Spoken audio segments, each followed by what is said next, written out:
Okay, part two. I'm Eileen Kane. Welcome back to my channel. I am doing a supplement video today. Everything that I take and why. And I'm just going to put a disclaimer out there again. I am not a medical professional and I am not telling you to take what I take or to take supplements. Everybody has to do their own thing. And before you do anything or make any decisions on any medication or supplements that you take, please consult with your doctor and make sure that they won't interact with anything or that it's not a health risk for you. Certain people, everybody is different and certain people are predispositioned to different, things, and it could affect you adversely instead of, help you. So that said, I'm continuing on. I left off in the part one with my vitamin B12, and now I'm going to do calcium complex. So magnesium C, D3, K2, and zinc. I take a complex. I used to take them individually, but I found an awesome complex that has everything in it: magnesium C, D3, K2, and zinc. All extremely important for your health and for your immune system. And obviously, we all need magnesium. Vitamin C, we don't make vitamin C's ourselves, so we do need a vitamin C supplement, especially if you're feeling ill. But a vitamin C is something that is really good for you to take every day. And D3, of course, we know that vitamin D is not really a vitamin, it's a hormone, and your body needs that for certain functions. And the K2 helps absorb the vitamin D3. And zinc, of course, is going to boost your immune system. It also, it helps maintain your heart rhythm and your muscle function. I had no idea about that. It helps, these supplements, this complex, helps maintain your heart rhythm, muscle function. It also helps control high levels of magnesium, phosphorus, and potassium in your blood. It also helps with PMS, helps prevent breast cancer, and even is a weight loss aid. So if you are wanting like an extra little boost in your weight loss program, I do suggest you take a complex of magnesium, C, D3, K2, and zinc. Very important. You can have side effects. So side effects of this complex are gas and bloating in high doses, kidney stones in high doses, which I don't think, nobody's going to take a handful of this stuff. Please read the directions and please take anything as prescribed by a doctor or, as it says on the bottle. And it also can raise the risk of heart attack and stroke. That, again, it's in high doses. So I don't think, the typical person, you don't have to worry about that, but ask your doctor. I also take berberine. Now, some call it berberine. I think it's actually pronounced berberine, but I like to pronounce things wrong. So I call it berberine.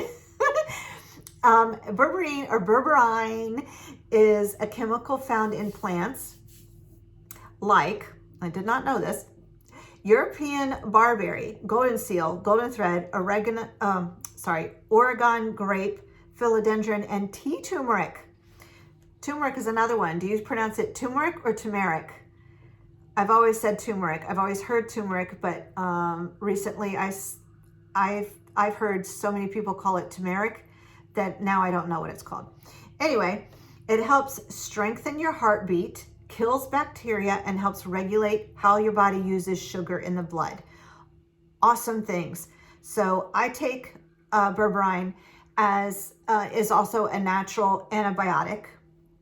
And so I started taking it for that reason. I had some sinus issues way back when, and it really helped clear up. I take it every day now to help maintain my glucose levels in my blood. So again, if you saw the first video, don't think I have them now. but I had some issues with high glucose levels in my blood and also high LDL cholesterol. I have taken these steps with supplements and natural and diet, natural ways to lower those things. So I will be getting another blood test pretty soon, and I am going to have all those levels checked. And so I'll just do a follow-up video and let you know what the results were. Okay, so I literally just went like this to my page to scroll up, just so you know. I take choline and inositol. These are similar to B vitamins. This helps the nervous system and brain function and also reduces swelling and inflammation. This, again, is a common theme. The things that I take a lot of are for brain health and inflammation. Those are the two main things, and blood sugar and cholesterol control. Those are the main things that are my focus for the supplements that I take. Pumpkin seed oil. Pumpkin seed oil. Good, good, good. It is a treatment for healthy hair and skin, wound healing, fighting off disease, and it's anti-inflammatory. Duh. It's a good source of potassium and magnesium, calcium, iron, zinc, and phosphorus. Excellent source of polyunsaturated and monosaturated fats, improving blood cholesterol levels. Yay!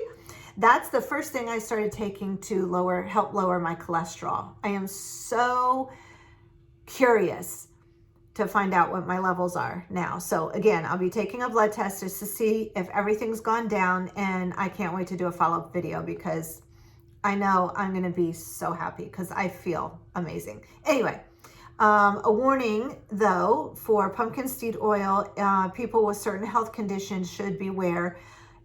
It can cause weight gain, hypotension, and it has a short shelf life. Say that 5 times fast. And you can take it for prostate health, overactive bladder support, hair growth, and treatment of chronic non-bacterial prostatitis. So excellent source of anti-inflammatory fighting agents there, which I love. Also, I do have to say I feel like it has helped my hair and skin as well. I take also NAC, which, okay, again, I can't not pronounce these big words. Bear with me. Inositol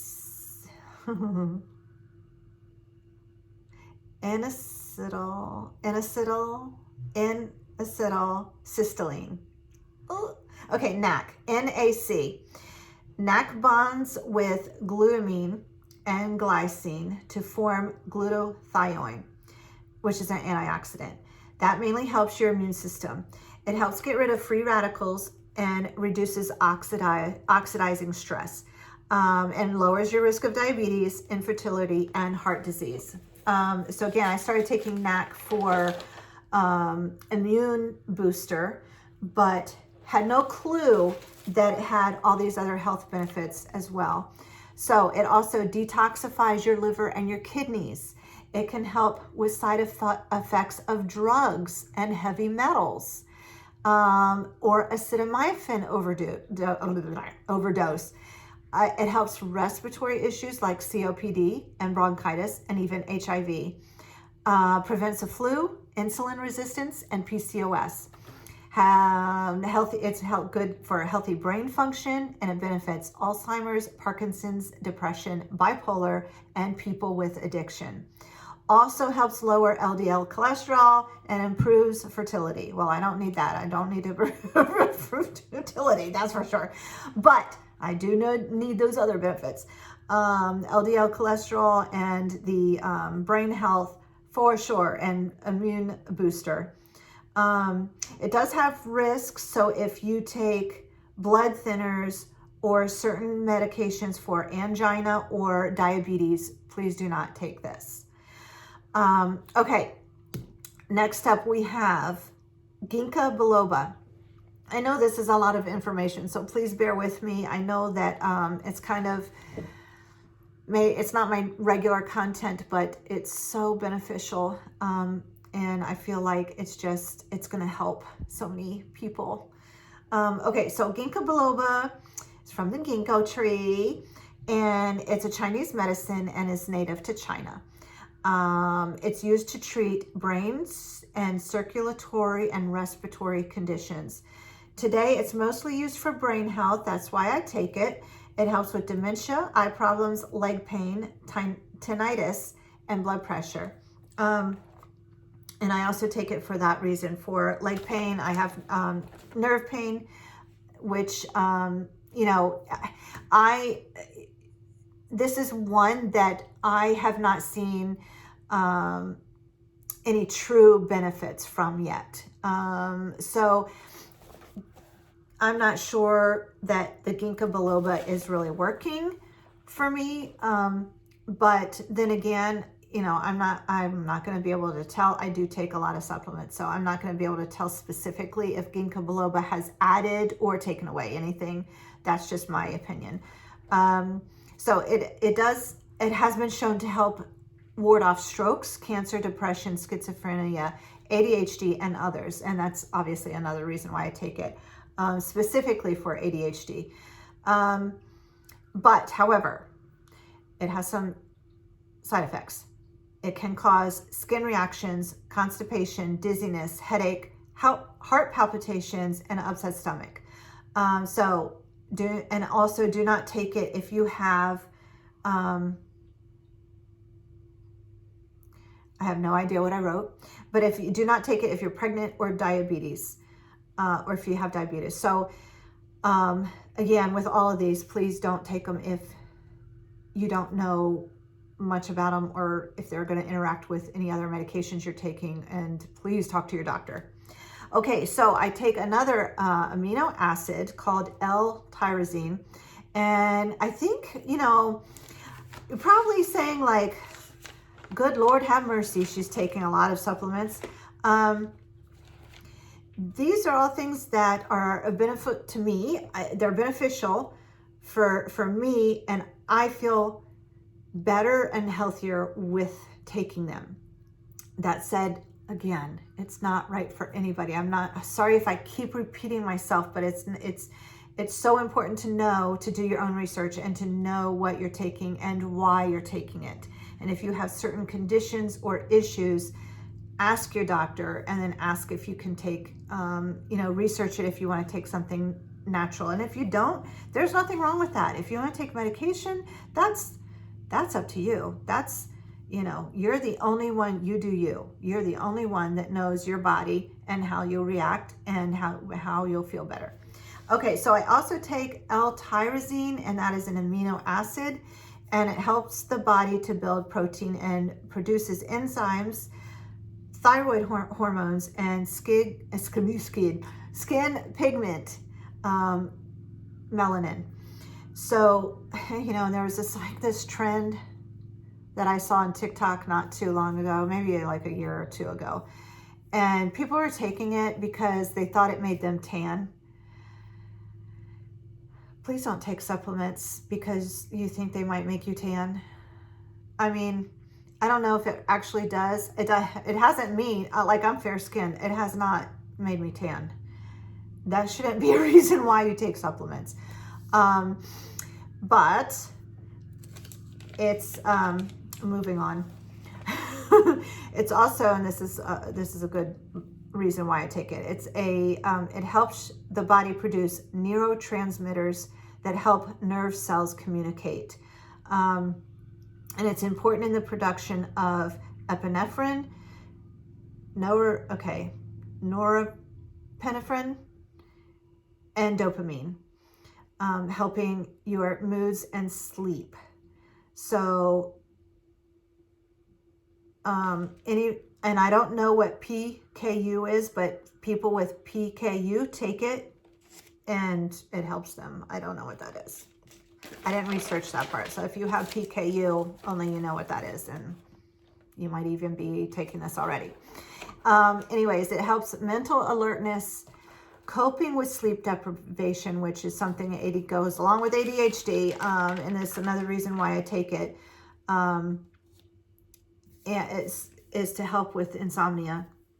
As an antidepressant action, helps with depression, ADHD, and PMS, but risks for taking it. So if you take medication for thyroid, depression, levodopa, or Parkinson's, please do not take this. It can cause insomnia, restlessness, palpitations, headache, upset stomach, heartburn, migraines. And do not take it if you have hyperthyroidism or Graves' disease. Now, a few years ago, I was diagnosed with hyperthyroidism. I had a lump on my thyroid that had to be biopsied, and thank God it was not cancerous, but I did have hyperthyroidism. Supposedly, you always have it after you are diagnosed with it. You always just have it. It's kind of like an autoimmune disease. Well, I had a scan. I had a scan about a year later of my thyroid, and it was completely back to normal. And they were just blown away. They were like, she double checked my, my name and my birth date and everything. She's like, your thyroid is completely normal. Ah! And so I don't believe that I have hyperthyroidism, and I have had no side effects from taking this. But with that said, again, be very careful. I also take quercetin. Quercetin, you probably have heard about, has been talked about recently, especially in social media. It is a plant flavonoid, and it's an antioxidant and anti-inflammatory. It helps to kill off cancer cells, prevent heart disease, arthritis, bladder infections, and diabetes. There are risks to it. So I take it for the anti-inflammatory benefits, obviously, and the antioxidant benefits. And you're getting, it's helping to kill off cancer cells. Who doesn't want that? I mean, we have free radicals everywhere, and so much, so many pollutants that anybody can benefit from, from quercetin. But it does have risks. So if you're pregnant or breastfeeding or have kidney problems, you cannot take this. And it interacts with antibiotics, cyclosporine, Neorol,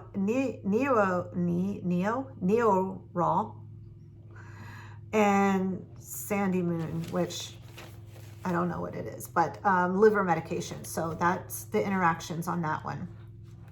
I also take ashwagandha. Now, ashwagandha is an herb, and it's native to Asia and Africa. It's taken with black pepper. So when you supplement, make sure it has black pepper in it, because black pepper is a bonding agent that actually helps activate the ashwagandha. It's used mainly for stress and anxiety, but it also helps ease pain and inflammation, insomnia, and boost your nutrients, and also helps lower food cravings. Come to think of it, I really haven't had a whole lot of food cravings. I have switched, like I said before, my diet, and so I've added some things that I normally hadn't been doing. And I also try to make my last meal as my lunchtime meal, and then I intermittent fasting. So I'm doing maybe 1 or 2 o'clock p.m. is my last meal, and I don't eat again until the next morning. And it's usually about sometimes 7, and sometimes I'll wait till 9 to 10. So I'm trying to get a good fasting cycle in there. Side point, fasting is amazing, guys. If you do, did you know most diseases and ailments can be fixed by regular fasting? So if you do a water fast for 24 hours, or for 48 hours, your body is going to reset itself and help to improve and fight off your normal bodily like functions, your immune system and everything, to fight off those things. The body is just amazing. It's just amazing. It's a miracle. God made us. It just blows me away.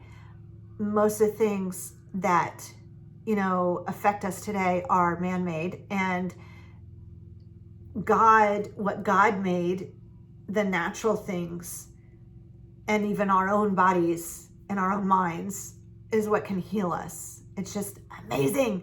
Anyway, ashwagandha also helps things like, I don't know if I said this, stress, anxiety, eases pain, inflammation, insomnia. I think I did say that. Helps to fight certain cancers like breast cancer, colon, prostate, ovarian, lung, brain, thyroid, gastrointestinal, cervix, and skin cancers. Amazing. Who knew ashwagandha helped to fight those things? Duh. Take it every day. It also helps slow and stop and possibly reverse certain types of nerve cell damage. Oh my God. Nerve cell damage. Who would have thought ashwagandha helps with nerve cell damage? So we know from what I said before, I have permanent nerve damage in my leg. I am trying very hard to reverse that. I am working on it, and I am hoping, hasn't kicked in yet. It has not. Totally 100% transparent and honest here. It has helped me with my moods. It helps calm me down. It helps me with stress and anxiety, for sure. I have not had a big difference in nerve pain yet, so I'll keep you posted on that one. Also helps with arthritis, joint swelling. It can increase your speed and strength during exercises over time, and it helps with sleep. Wow. Okay, so that is it.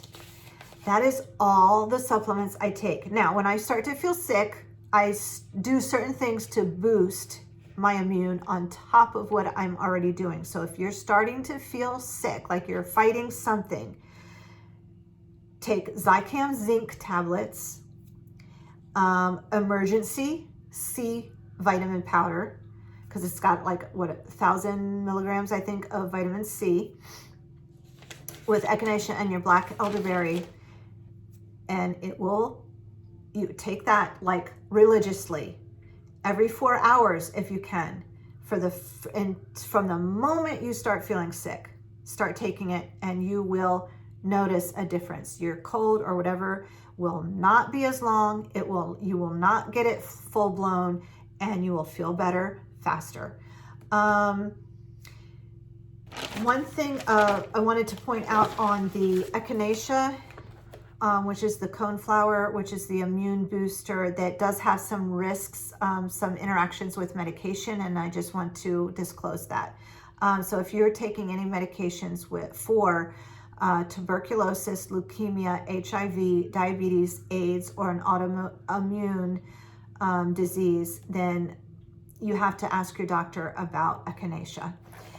Okay, so that about wraps it up. I know these videos were long, but I really enjoyed doing them. It's just something that, you know, is on my heart to do. I think I'm going to do one more quick little video of a new supplement that I just started taking. And it actually has a lot of what I was taking in this one thing. So I don't want this video to be too long, and so I'm going to stop it right here. And if you're interested to see what I'm taking now, something that has, when I tell you my mood, I have been taking it for 3 days now. My mood, I feel like a new person. It's specifically for ADHD. It's people that need help with certain things that go along with ADHD. It's for brain function. And when I tell you what this is and what it has done for me, I'm just blown away. I'm blown away. I think I'm gonna like write the company, because I'm just like, wow. Okay, so go to my next video if you want to find out what I've been taking for ADHD. It really helps, and you're gonna love it. Okay, with that said, I will see everyone later in the next one. I love you all. Bye.